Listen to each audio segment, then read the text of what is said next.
ഇവിടെ സത്യം പറയാമല്ലോ, കേരള ബ്ലാസ്റ്റേഴ്സിന്റെ സൈഡിൽ നിന്ന് ഒരു അനൗൺസ്മെന്റ് ഞാൻ പ്രതീക്ഷിച്ചിട്ടുണ്ടായിരുന്നു, അതൊന്നും വന്നില്ല. പക്ഷേ കേരള ബ്ലാസ്റ്റേഴ്സിലേക്ക് കുറച്ച് ഡൊമസ്റ്റിക് പ്ലേയേഴ്സിനെ ഷോർട്ട് ലിസ്റ്റ് ചെയ്ത് വെച്ചിട്ടുണ്ട്. അതിനകത്തൊരു ഡൊമസ്റ്റിക് പ്ലെയർ കേരള ബ്ലാസ്റ്റേഴ്സിലേക്ക് വരികയും ചെയ്തിട്ടുണ്ട്. വരുന്നു എന്ന് പറഞ്ഞാൽ കേരള ബ്ലാസ്റ്റേഴ്സ് പുതുതായി കൊണ്ടുവരുന്ന താരമൊന്നുമല്ല. കേരള ബ്ലാസ്റ്റേഴ്സിൽ നിന്നും ലോൺ അടിസ്ഥാനത്തിൽ പഞ്ചാബ് എഫ്സിയിലേക്ക് കളിക്കാൻ പോയ ലുക്മാൻ രാകേഷ് എന്ന ലെഫ്റ്റ് ബാക്ക്. ആള് ലെഫ്റ്റ് ബാക്ക് ആയിട്ട് കളിക്കും, സെന്റർ ബാക്ക് ആയിട്ട് കളിക്കും, ലെഫ്റ്റ് വിംഗർ ആയിട്ട് കളിക്കും.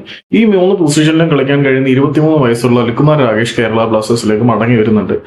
അപ്പം വരാൻ പോകുന്ന സീസണിലേക്ക് ബ്ലാസ്റ്റേഴ്സിന്റെ പ്ലെയേഴ്സ് കൂടി ലുക്മാൻ രാകേഷ് എന്ന താരം കൂടി ഉണ്ടായിരിക്കും.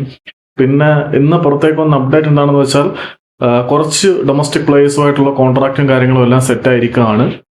കേരള ബ്ലാസ്റ്റേഴ്സിന്റെ മീഡിയ ടീമിന്റെ രൂപീകരണം പൂർത്തിയാവാത്തതുകൊണ്ടാണ് അനൗൺസ്മെന്റ് വൈകുന്നത് എന്ന് പറയുന്നുണ്ട്. അതുകൂടാതെ ഒരു നോട്ടിഫിക്കേഷൻ എക്സ്ക്ലൂസീവ് സർക്കിളുകളിൽ കറങ്ങി നടക്കുന്നുണ്ട്. കേരളത്തിൽ നിന്നുള്ള ഫുട്ബോൾ ക്ലബിന് മീഡിയ ടീമിന് ഹയറിങ്ങും കാര്യങ്ങളൊക്കെ നടക്കുന്നതെന്ന്. അത് എത്രമാത്രം ആക്യുറേറ്റ് ആണ് എന്നതിനെ കുറിച്ച് എനിക്ക് കൃത്യമായിട്ടറിയില്ല. അത് ബ്ലാസ്റ്റേഴ്സ് തന്നെയാണോ അതേതെങ്കിലും മറ്റേതെങ്കിലും ക്ലബ്ബുകളാണോ എന്നൊന്നും എനിക്ക് പ്രോപ്പറായിട്ട് അറിയില്ല. അപ്പം ലുക്മാൻ രാകേഷ് കേരള ബ്ലാസ്റ്റേഴ്സിലേക്ക് മടങ്ങി വരുന്നുണ്ടെന്നല്ല, വന്നു. പഞ്ചാബ് എഫ്സിയിൽ നിന്ന് ലോൺ സ്പെല്ല് തീർന്നു, ഇപ്പം ബ്ലാസ്റ്റേഴ്സിൽ എത്തിയിട്ടുണ്ട് താരം. അപ്പം ട്രെയിനിങ്, പ്രീ സീസൺ തുടങ്ങിയ പരിപാടികളെല്ലാം പുതിയ മാനേജ്മെന്റിന്റെ കയ്യിലാണ്. എന്തായാലും ബ്ലാസ്റ്റേഴ്സ് ISL കളിക്കും. ഒരു സർപ്രൈസിന് വേണ്ടി പ്രതീക്ഷിച്ചിരിക്കുകയായിരുന്നു. ഇപ്പം പുറത്തേക്ക് വന്ന റിപ്പോർട്ടുകൾ എന്തൊക്കെയോ പെൻഡിങ് ഉണ്ടെന്നാണ് പറയുന്നത്. ഞാൻ പെൻഡിങ് ഉണ്ടെന്നൊന്നും വിശ്വസിക്കുന്നില്ല.